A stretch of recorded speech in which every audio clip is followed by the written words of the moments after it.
Kasih Syafruddin.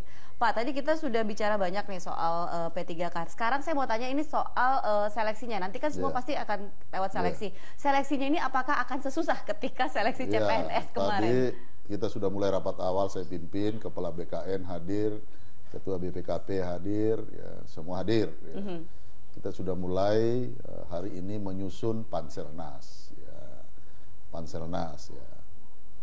Ya, kalau proses seleksi karena amanat undang-undang, seleksi ya mesti diseleksi, sama seleksinya. Cuma ada beberapa yang harus kita berikan afirmasi. Ya, seperti kemarin CPNS kan kita juga berikan afirmasi, yaitu atlet berprestasi. Ya toh, kemarin itu yang juara Asian Games, juara Olimpiade macam-macam. Kemudian penyandang disabilitas. Itu kan kita bisa afirmasi. Terus guru honorer K2 kan kita berikan afirmasi dia. Artinya antara lain kasarnya itu kalau saya menyatakan soalnya nggak sulit. Oke. Nah, jadi harus lulus. Kalau soalnya nggak sulit, masa nggak sulit nggak lulus lagi. Karena tidak hanya sekedar itu sebagai formalitas. Itu pula ya, nanti ini. P3K ini kita akan berikan afirmasi, khususnya ya guru honorer, tenaga-tenaga kesehatan, tenaga penyuluh pertanian.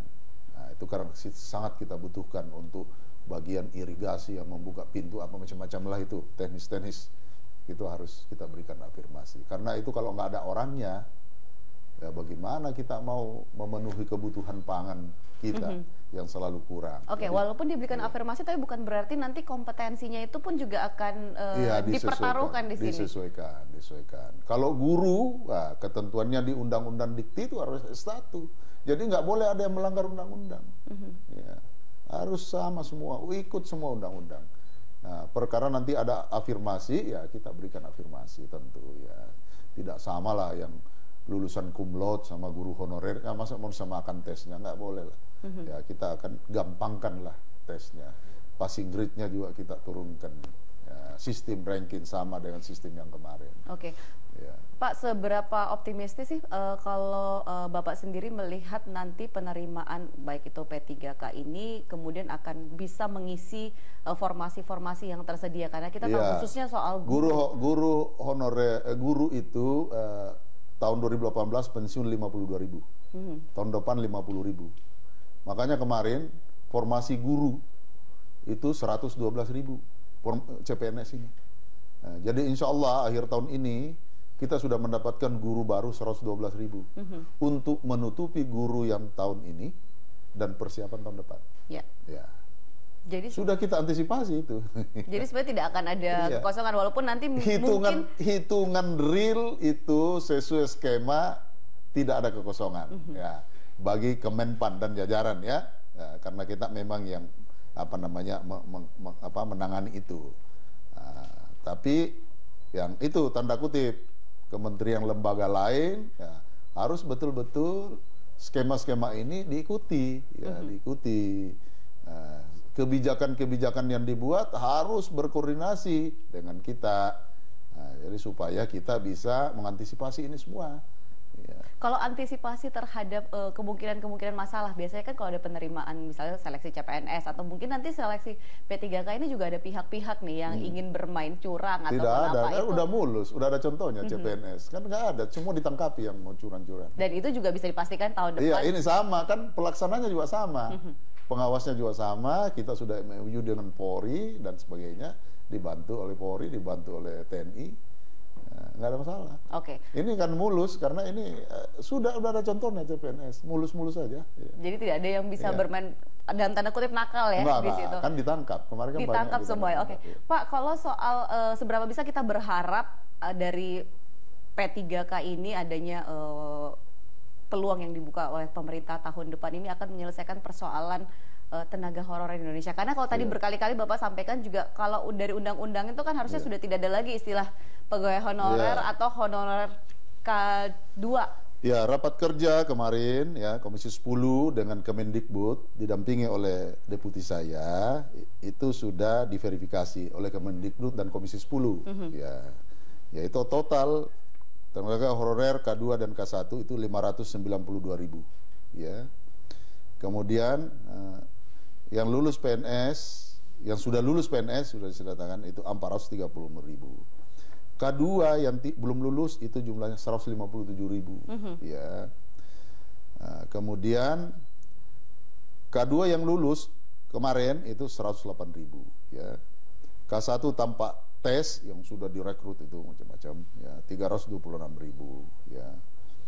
Jadi itu dari semua verifikasi yang punya kualifikasi S1 itu jumlahnya 82.000. Ya. Kemudian yang K2 itu 74.000. Oke. Kualifikasi yang memenuhi syarat sesuai dengan Undang-Undang ASN dan sesuai dengan Undang-Undang Pendidikan ya, Undang-Undang Pendidikan. Itu 74.000 guru yang tersisa sekarang. Ya inilah nanti yang akan kita coba dibuka lewat P3K ini. Nah, bagaimana kalau apakah dari kementerian sendiri akan memberikan sanksi atau tindakan terhadap misalnya masih ada Pemda atau instansi pemerintah yang masih mengangkat tenaga honorer? Sudah berbusa itu mulut kita dan sudah beberapa kali surat edaran itu disampaikan. Tapi masih ada yang melanggar, Pak? Iya, yang rata-rata di pemerintah daerah yang melanggar karena merekrut honorer itu bupati aja nggak tahu, apalagi gubernur. Nah, oleh karena itu kementerian lembaga yang tanda kutip yang honorernya itu menjamur, Mendikbud terutama, Mendikti, ya. Kemudian kementerian lain, Menteri Kesehatan, agar betul-betul bisa mengontrol ini, ya, mengontrol kelembagaannya. Jadi jangan nanti sudah membludak lagi honorer baru kelabakan. Ya.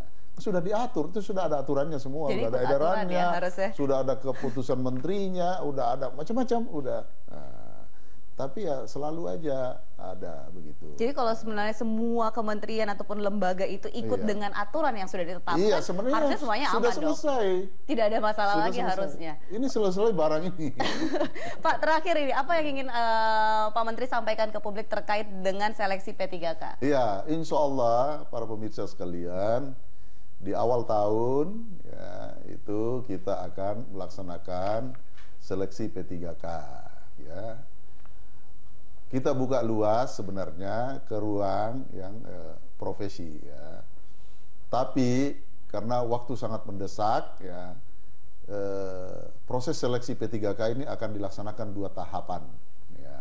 Karena nggak bisa kita lakukan 1 tahapan karena prosesnya panjang 2 bulan. Nah, kita khawatir terbentur dengan proses politik yang di bulan 4. Oleh karena itu tahap pertama kita lakukan di Januari. Tahap keduanya nanti setelah April. Ya. Setelah itu lanjut dengan tahapan seleksi CPNS kembali. Nah, jadi ini ada 3 ini proses nanti tahun depan, yaitu tahapan pertama P3K, tahapan kedua nanti P3K lagi, tahapan ketiganya habis P3K CPNS. Jadi ini semarak ini nanti jadi tahun depan.